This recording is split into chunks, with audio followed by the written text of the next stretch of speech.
Bueno, hermanos, vamos a seguir, pues porque estamos en los 50 días de Pentecostés, ustedes saben, y vamos a seguir hablando del Espíritu Santo. Y estoy hablando de la incertidumbre de los apóstoles, y llevamos 2 enseñanzas, y esta es la tercera, pero esta tiene un nombre diferente. Quiero hablarles de Hechos capítulo 1 y versículo 4. Dice: y estando juntos, les mandó que no se fueran de Jerusalén, sino que esperasen la promesa del Padre, la cual les dijo: oísteis de mí. Estamos hablando de eso.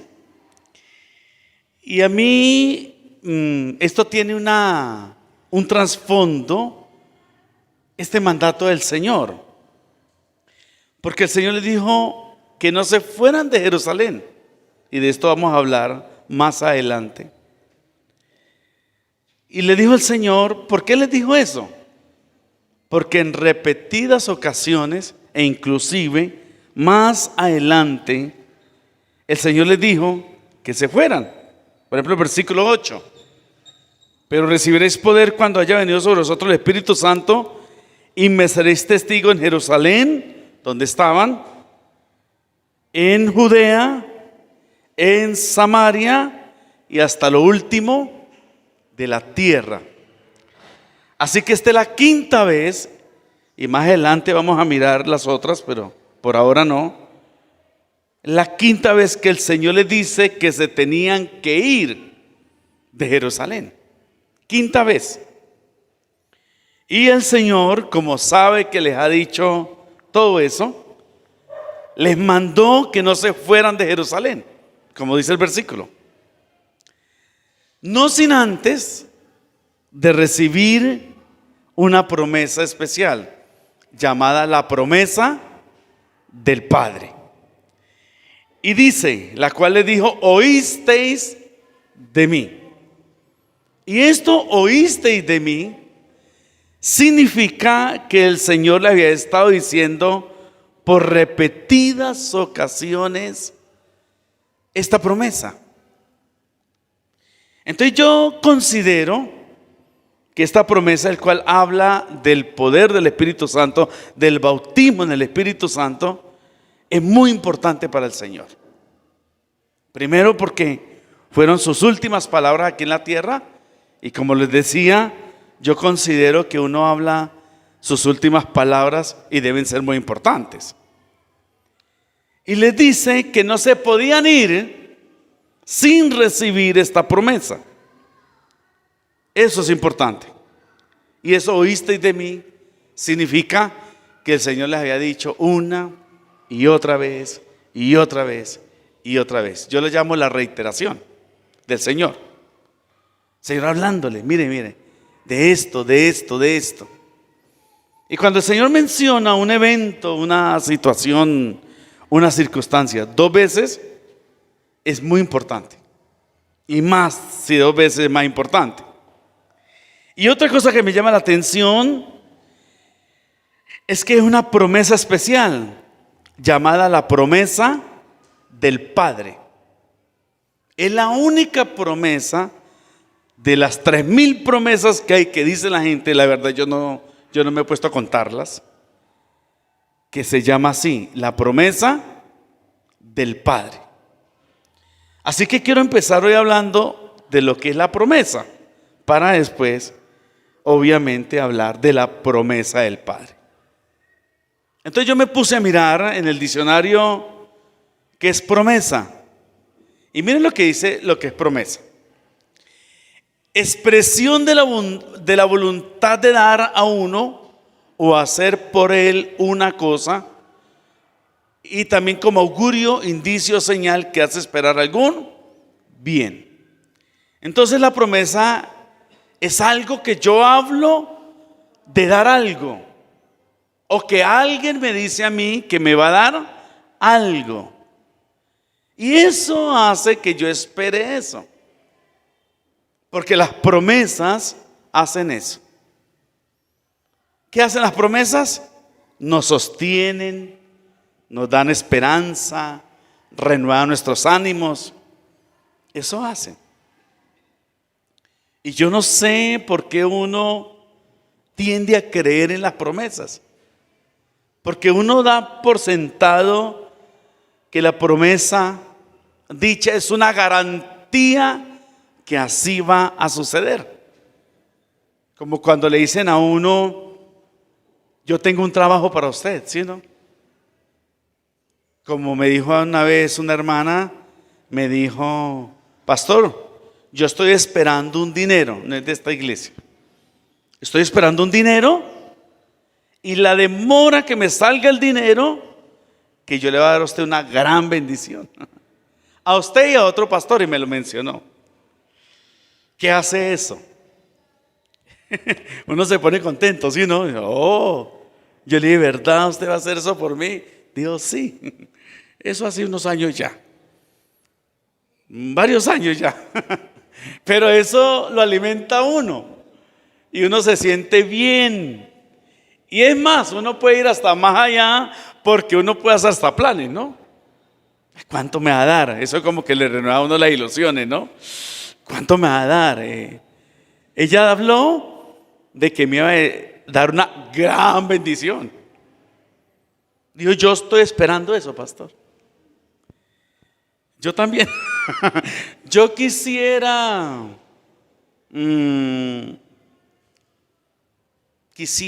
saber que no le ha llegado nada todavía.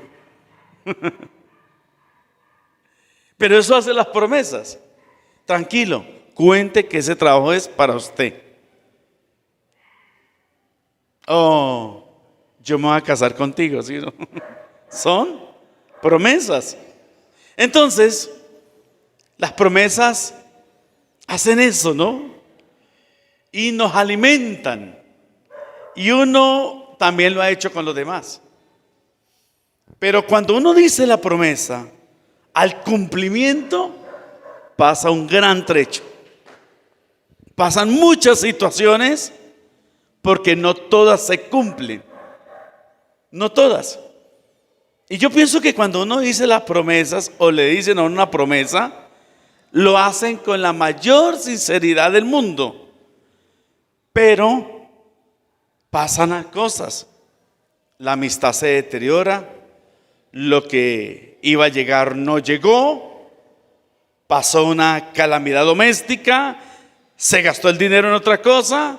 En fin, así somos nosotros. Y yo les he dicho ya a usted algunas veces que para no sentirse uno defraudado, lastimado, decepcionado, es mejor no esperar nada de eso. Nada de eso. Porque uno se siente mal. Porque uno pone la esperanza en promesas humanas. Y realmente, hermanos, uno se siente así. Y yo he dejado de soñar despierto con promesas. A mí me han prometido motos, carros, mudas de ropa. Me han prometido viajes. Tanta cosa. Estos días alguien me dijo, pastor, ¿qué tiene? Una cuenta. Y yo le dije, ahorro a la mano o David Plata, es lo que manejo. Digo, ¿me puede regalar el número? Y me han dicho dos estos días, que no de la iglesia, porque hay gente que me bendice. Dios mío. Y uno lo da, pero yo ya no volví a tener esperanza en eso. Y no es falta de fe. No se trata de eso. Se trata que usted no puede hacer planes ni emocionarse por algo tan efímero como eso. Y Eclesiastés 5, el Señor ya sabía de cómo somos nosotros. Y por eso el Señor en Eclesiastés 5, del 1 al 5, habla de eso, de las promesas. Pero yo voy a leer el 4, el 5 y el 6 pero no en la Reina Valera, sino en la NTV, que dice lo siguiente, versículo 4, en el capítulo 5. Miren lo que dice.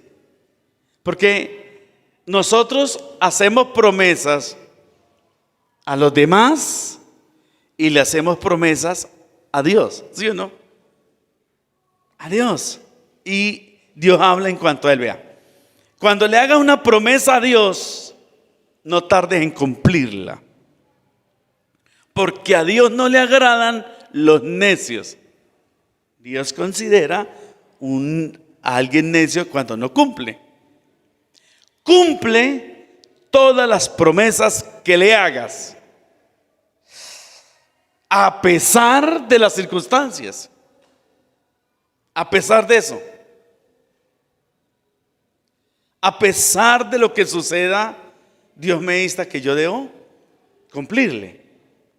Es mejor, lo que dice el 5, no decir nada que hacer promesas y no cumplirlas. Acá está diciendo algo muy interesante y que a veces lo entendemos mal. Y es que hay gente que dice, yo mejor no prometo. Y no se trata de no prometer. Se trata de no prometer y no cumplir. Es diferente. Entonces dice, no dejes que tu boca te haga pecar. Mire que el Señor asocia estas promesas con necedad y con pecado. ¿Por qué con pecado? Porque cuando nosotros no cumplimos, quedamos como mentirosos. ¿No has notado? Y no te defiendas ante el mensajero del templo al decir que la promesa que hiciste fue un error. Y le puse esta versión porque dice ante el mensajero del templo, porque la Reina Valera, que aquí la tengo, habla delante del ángel. Entonces uno asocia que este ángel es un ser divino, pero ángel realmente es un mensajero. Por eso en la Biblia, cuando habla de Apocalipsis y le dice escribe al ángel, está hablando del pastor, porque el pastor es un mensajero. Entonces dice acá, está hablando de una promesa hecha al templo, o sea, a Dios, porque las promesas hechas a Dios hay que llevarlas al templo. Entonces dice, no te defiendas, porque cuando yo no cumplo, lo que yo hago es defender porque no cumplí. O sea, me justifico o presento excusas. Y esto me da a entender que no hay excusa valedera delante de Dios. O sea, las excusas son valederas para mí, pero no sé si el que me está escuchando las crea o las considere correctas. Pero ante Dios no.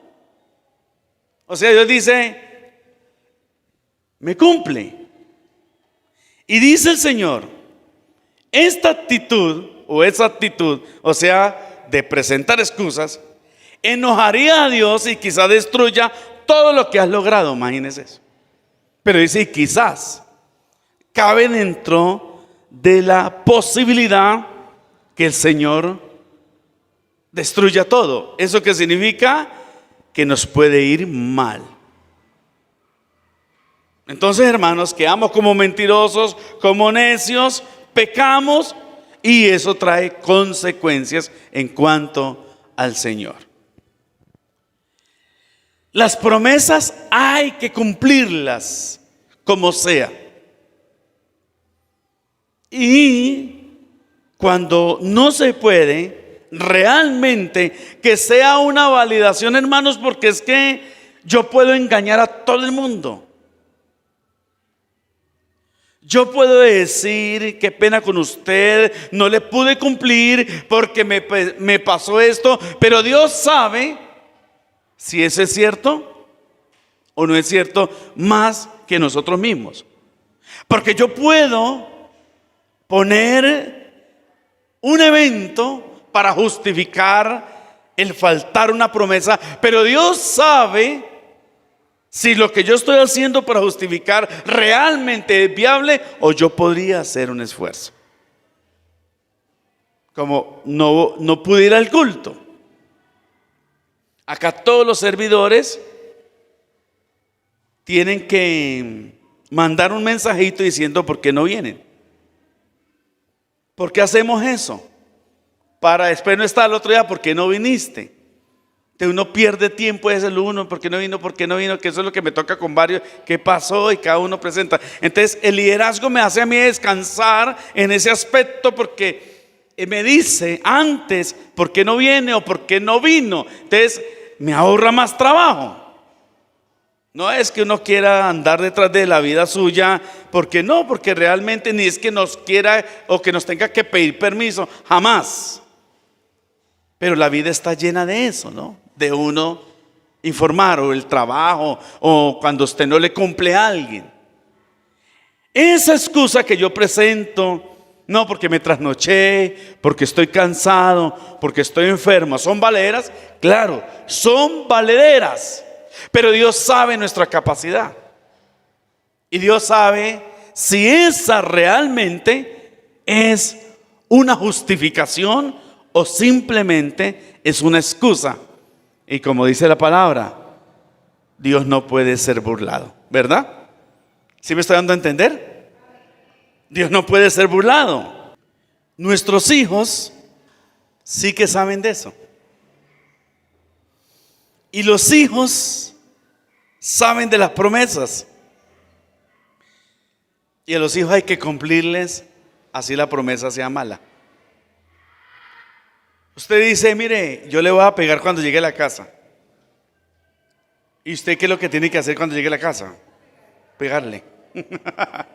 Sí, así sea con almohada. Pero tiene que cumplir. Porque cuando no se cumplen las promesas, uno queda como mentiroso. Es falta de veracidad. De tal manera que cuando le cumplimos lo malo y lo bueno, el día que nosotros hablemos, ellos nos van a creer. Ellos nos van a creer.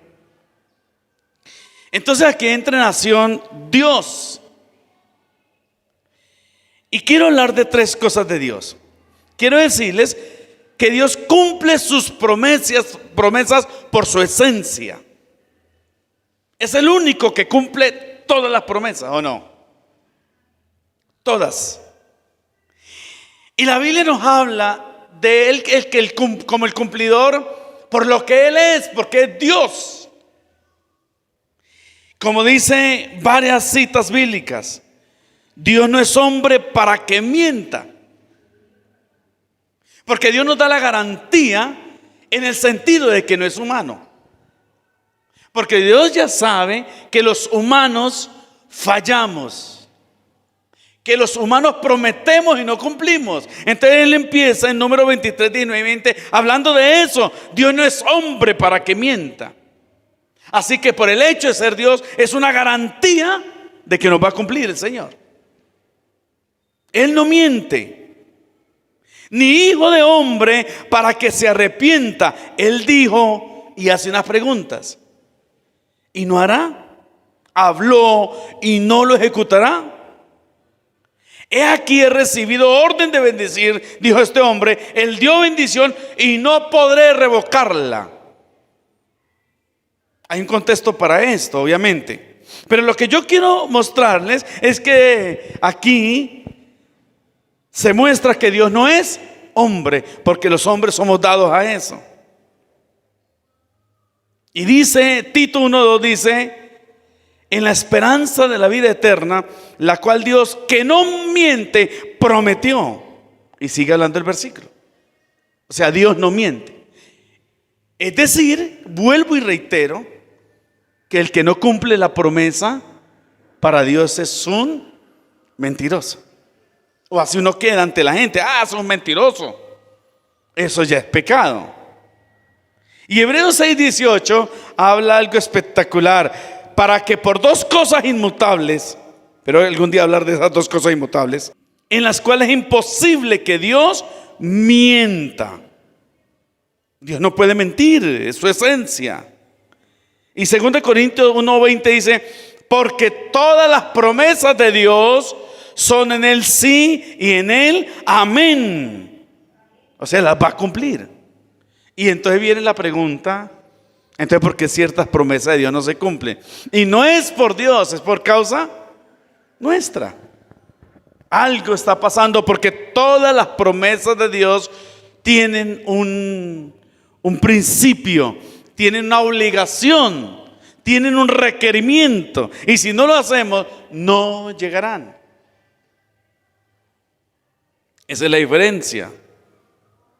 Dice 1 Reyes 5, 8, 56, dice, bendito sea Jehová que ha dado paz a su pueblo Israel conforme a todo lo que Él había dicho. Y tú y yo podemos estar seguros y confiados de lo que el Señor ha dicho o de lo que Él nos ha dicho a nosotros y que Él lo va a cumplir. Eso dice ahí, ¿verdad? Ninguna palabra de todas sus promesas que expresó por Moisés su siervo ha faltado. Ninguna más. Y yo pienso que muchas veces nos falta es más creerle a Él. Así que cuando Dios habla de promesas, es una realidad. Si el Señor Jesús dijo, y estando juntos les mandó que no se fueran de Jerusalén, sino que esperasen la promesa del Padre, es una realidad. Iba a llegar porque Dios es un fiel cumplidor de las promesas. Plenamente convencido, dice Romanos 4:21. Porque aquí en Romanos muestra y Hebreos la fe de ambos. Mire que de Abraham y Sara. Nosotros hablamos mucho de la fe de Abraham. Este versículo constata con eso. Romanos 4:12 dice, plenamente convencido de que era también poderoso para hacer todo lo que ha prometido. Abraham tenía todo en contra. ¿Recuerdan? Vejez, sexualmente no funcionaba, la esterilidad de la esposa, muchas cosas.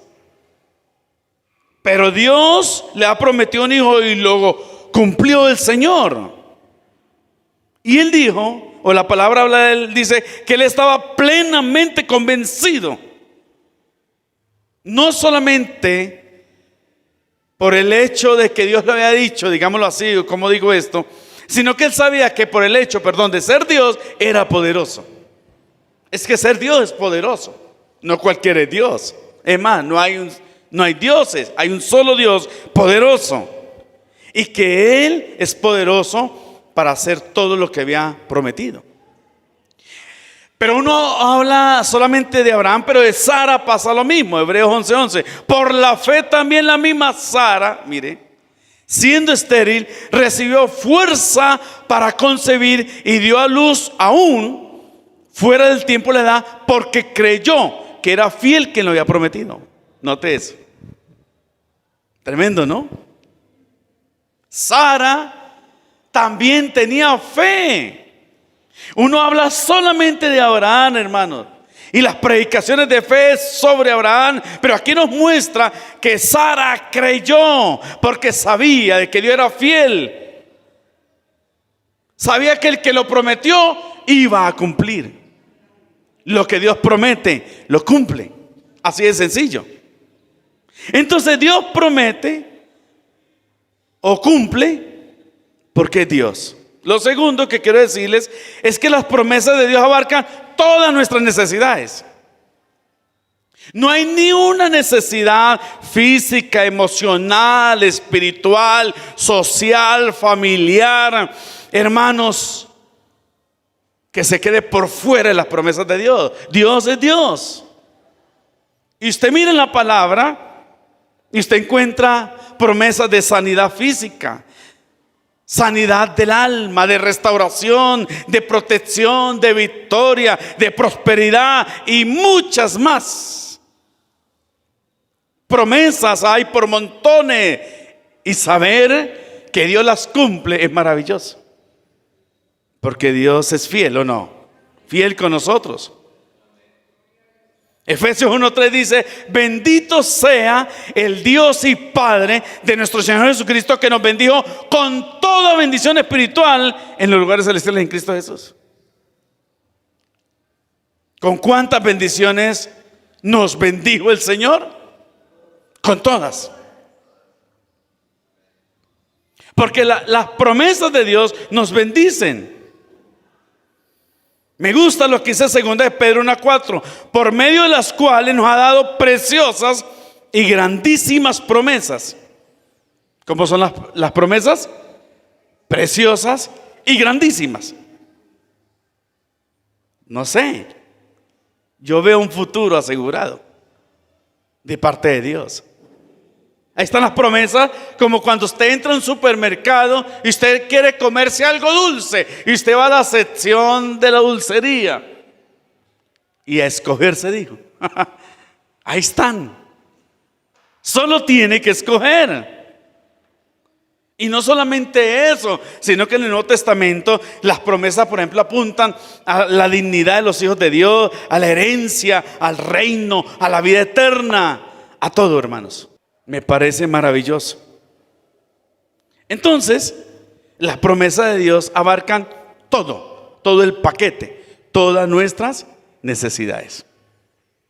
No importa la necesidad que usted y yo tengamos, vayamos a la palabra, busquemos la promesa, miremos su requerimiento y empecemos para que esa promesa se haga realidad. Y si no se hace realidad, hay que hablar con el Señor del por qué no se está haciendo realidad. Algún trato, algún proceso, alguna situación por la que Dios se ha demorado. Y quiero hablarle como tercero, ya para acabar, que de todas las promesas bienhechoras, maravillosas, magníficas, especiales, benditas, gloriosas, hay dos por excelencia. O sea, hay dos promesas espectaculares, las mejores, aunque todo lo que Dios promete es bueno, pero estas dos son sin igual, porque son trascendentales en la vida del hombre. Una es el Mesías, ¿sí o no? Y cuando uno habla del Mesías, es la otra palabra, el Mesías prometido. Porque a través de la Escritura el Mesías fue prometido. Desde Génesis 3:15 dio la promesa de que iba a venir el Mesías. Tremendo. Desde Génesis 3:15 el hombre falló y Dios dijo: vendrá el Mesías.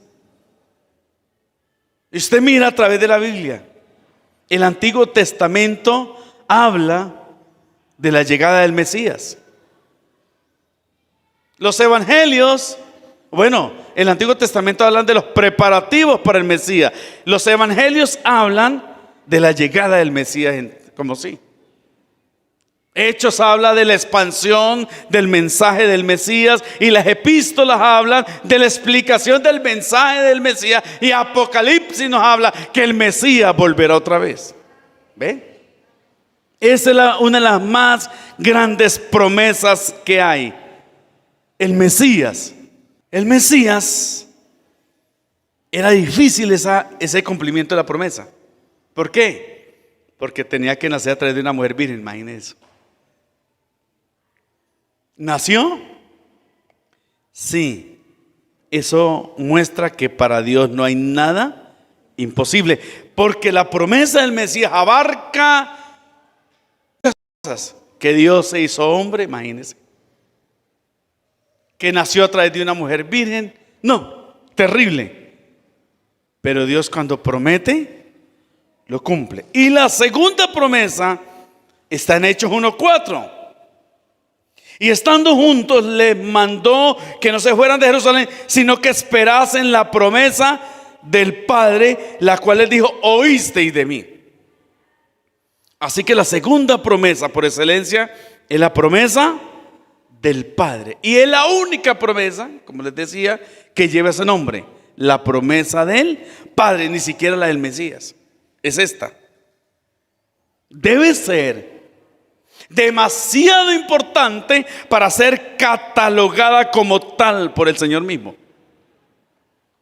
Porque uno podría decir, bueno, el Mesías es una promesa que podría decir la promesa del Padre por cuanto el Señor Jesús es su Hijo. Pero no, es esta del bautismo en el Espíritu Santo. No hay otra promesa en la Biblia con este calificativo. Y el 5 dice, que explica cuál es la promesa del Padre. Porque Juan ciertamente bautizó con agua, mas vosotros seréis bautizados con el Espíritu Santo dentro de no muchos días. Ustedes van a ser bautizados así como lo hizo Juan. Ustedes también serán bautizados con el Espíritu Santo. Y dentro de 8 días estaremos hablando de la promesa del Padre. ¿Dónde empezó la promesa? ¿Cómo fue el desarrollo de la promesa? ¿Quiénes hablaron de la promesa y por qué? Hasta que llegó el cumplimiento. Hoy todos nosotros podemos disfrutar de esa promesa, del bautismo en el Espíritu Santo. Hoy podemos sumergirnos, hermanos, en las aguas del Espíritu Santo, así como Juan bautizaba en agua. Amén. ¿Van a venir dentro de 8 días? Y los que nos ven por YouTube, pues dentro de 8 días no se la pueden perder. Porque vamos a hablar de la promesa. Esta es la parte 1 y la parte 2 como la promesa del Padre. Amén. Pongámonos de pie y vamos a orar en esta hermosa mañana, por favor.